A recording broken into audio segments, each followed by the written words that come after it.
spread the light to the rest of India and the rest of the world. Like Jerry said, it's one of the major issues confronting us today. The biggest curse is corruption. And this is happening because of citizen apathy. In Panjim,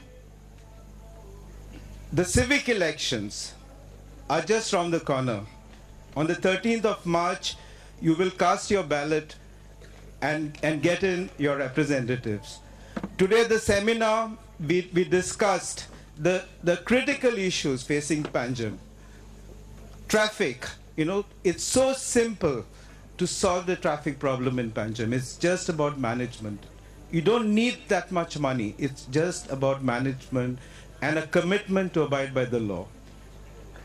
The second is solid and liquid waste management. We've already come out with solutions which we will use the media to reach out to you and build a consensus on that. And the third issue was heritage. We've got so much heritage. How can we showcase it? How can we pedestrianize parts of Panjim and have heritage walks and things like that?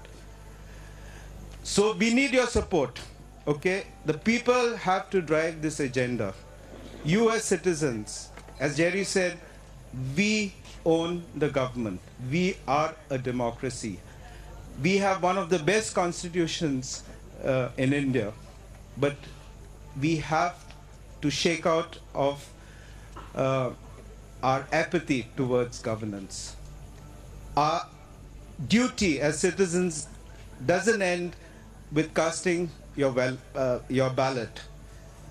Okay, that is only one of your duties. You have to constantly monitor and force your representative, force the government to deliver the services which are due to you. We are using this event, music, we want artists to come forward, painting, literature, everything, to connect people. Basically, art is only the connecting medium, but finally the delivery has to be good governance as well. It's about connecting for the good of the community. So, Goa For Giving, basic motto, we believe that the art of living is the art of giving and forgiving.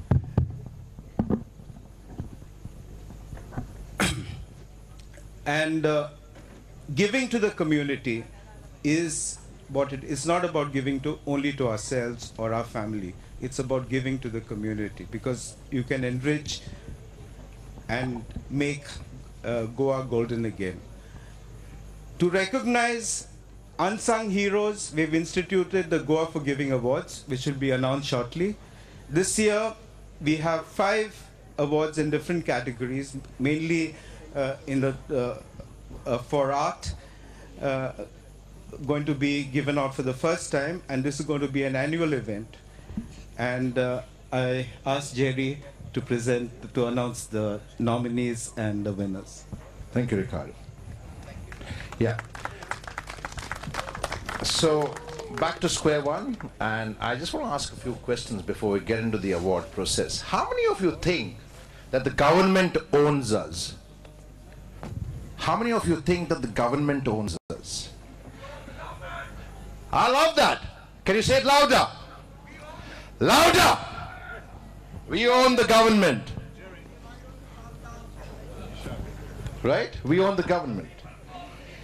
Now, it takes me back to a case when I was speaking today in the morning at a forum. Somebody said that the government has all the power and we as citizens don't have the power. And I said to them that we have all the power, and I cited an example. The example was Jessica Lal. I'm going to stand in front of you and say that. And I remember when Jessica Lal's case was almost getting closed in 2006, people came out on the streets with candles. And the case got opened. Started with one SMS. Yes, I agree, Beena.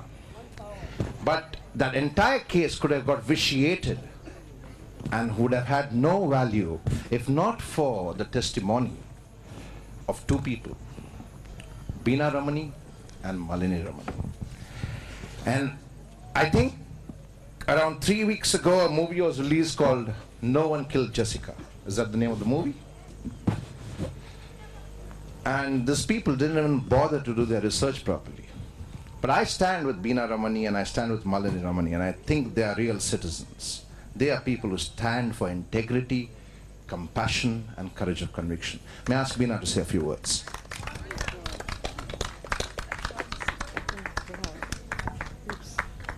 Well, I'm really humbled by this. Thank you, Jerry.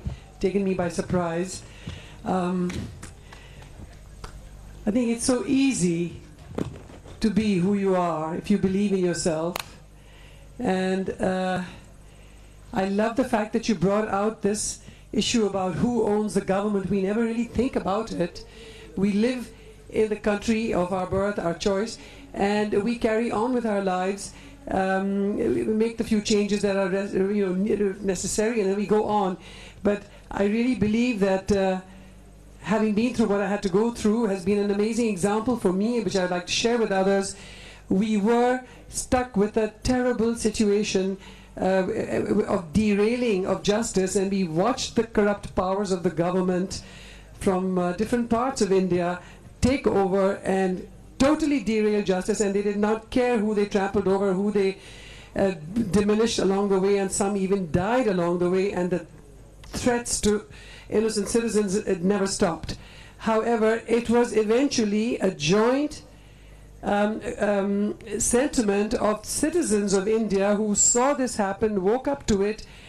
I was one of the victims who perhaps was partly cause of this to open up, and then eventually it was one little SMS from someone called Tarun Tejpal, who started the Tehelka newspaper, and along with me in the background and several others, that we set off, and over one weekend, 2 days, we managed to ignite the passions of hundreds of thousands of people all across India.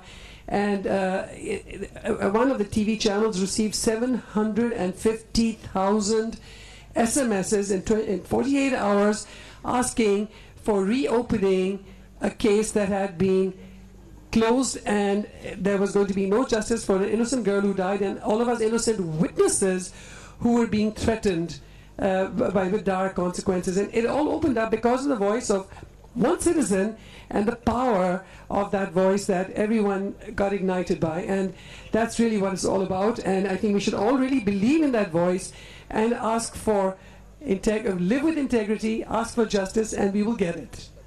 And my latest passion is the cause of eradicating rape. And while for all of those, if it's any interest to you, on 8th March is International Women's Day, and we want to try and ignite passions again for that, asking to eradicate rape, is lend our voice, bring out awareness, and ask for very strict laws, as well as sensitization for all the people who have to handle an innocent rape victim whose life gets damaged forever. And let us all stand together on that voice and take it forward. Here you are, Jerry. Thank you. Thank you, Beena. Right. We have a lot of issues in our country, and we have a lot of hope in our country.